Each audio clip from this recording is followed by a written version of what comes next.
But I also thought, I mean, part of the reason I wanted to go to Yale and part of what attracted, I think, a lot of people from my class to Yale was that, like, the feel on campus, at least when I was going through the application process, was very different. And it you know, Harvard for me kind of vibed a little bit more like people were aware of kind of where they were from and who was from, you know, who was rich and who came from a boarding school as opposed to a public school.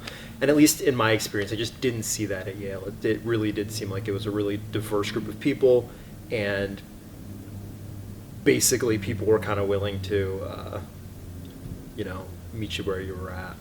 Am I supposed to go? Okay. What do Yale students think about the typical Harvard student?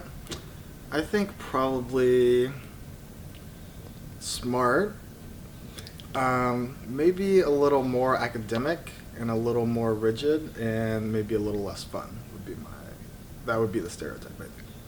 And now probably something about them cheating, if I had to guess. I was gone at the time, but if I had to guess, that's probably worked its way in there somewhere. But yeah, I think I would largely agree with that. A little bit more serious, I think, would be how we would kind of perceive them. A little bit more like status aware, although at least, again, Mike and I were in different years, but at least when I was applying, like, Princeton was really like the place that seemed to be the most. The most like, we go to Princeton. Yeah. But, you know, I think Harvard would, in our estimation, would probably be second.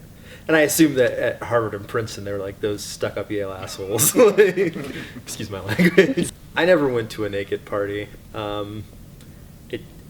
To be honest, like, you couldn't find 50 people at Yale I wanted to be naked in a room with. And I was told very early on that was kind of what the experience was like, and just never felt like it was something I needed to do. But I don't know if I want to answer that on camera.